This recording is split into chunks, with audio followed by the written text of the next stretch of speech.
आज का प्रसंग है धोखेबाज का अंत। किसी स्थान पर एक बहुत बड़ा तालाब था। वहीं एक बूढ़ा बगुला रहता था। बुढ़ापे के कारण वह कमजोर हो गया था। इस कारण मछलियां पकड़ने में असमर्थ था। वह तालाब के किनारे बैठकर भूख से व्याकुल होकर आंसू बहाता रहता था। एक बार एक केकड़ा उसके पास आया। बुगले को उदास देखकर पूछा, मामा क्यों रो रहे हो? तुमने आजकल खाना पीना छोड़ दिया है। अचानक यह क्या हो गया? बगुले ने बताया, पुत्र, मेरा जन्म इसी तालाब के पास हुआ था। यहीं मैंने इतनी उम्र बिताई। अब मैंने सुना है यहाँ 12 वर्षों तक पानी नहीं बरसेगा। कैकड़े ने पूछा, तुमने ऐसा किससे सुना? बुगले ने कहा, मुझे एक ज्योतिषी ने यह बात बताई है। इस तालाब में पानी पहले ही कम है। शेष पानी भी जल्दी ही सूख जाएगा। तालाब के सूख जाने पर इसमें रहने वाले प्राणी मर जाएंगे। इसी कारण मैं परेशान हूँ। बगुले की यह बात कैकड़े ने अपने साथियों को बताई। वे सब बगुले के पास पहुँचे। उन्होंने बगुले से पूछा, मामा, ऐसा कोई उपाय बताओ जिससे हम सबकी जान बच सके।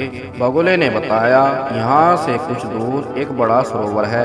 यदि तुम लोग वहाँ जाओ तो तुम्हारे प्राणों की रक्षा हो सकती है। सभी ने एक साथ पूछा, हम उस सरोवर तक कैसे पहुँचेंगे?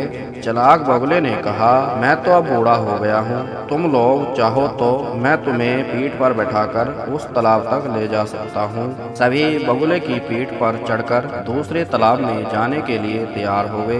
दुष्ट बगुला प्रतिदिन एक मछली को अपनी पीठ पर चढ़ाकर ले जाता और शाम को तालाब पर लौट आता। इस प्रकार उसकी भोजन की समस्या हल हो गई। एक दिन कैकड़े ने कहा, मामा, अब मेरी तो जान बचाइए।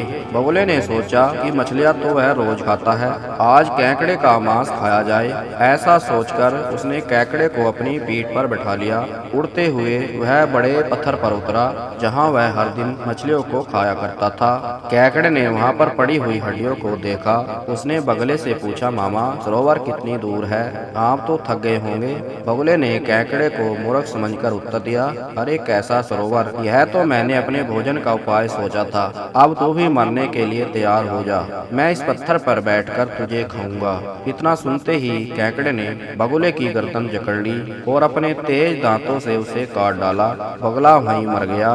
कैकड़ा किसी तरह धीरे धीरे अपने तालाब तक पहुंचा। मछलियों ने जब उसे देखा तो पूछा, अरे कैकड़े भाई, तुम वापस कैसे आ गए? मामा को कहाँ छोड़ आए? हम तो उनके इंतजार में बैठे हैं। यह सुनकर कैकड़ा हंसने लगा। उसने बताया, वह बगला महा ठग था।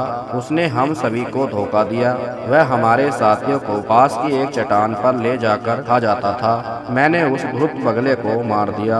अब डरने की कोई बात नहीं है। इसलिए कहा गया है, जिसके पास बुद्धि होती है उसके पास बल भी होता है। दोस्तों, यह कहानी आपको पसंद आए, चैनल को सब्सक्राइब, वीडियो को लाइक शेयर करें।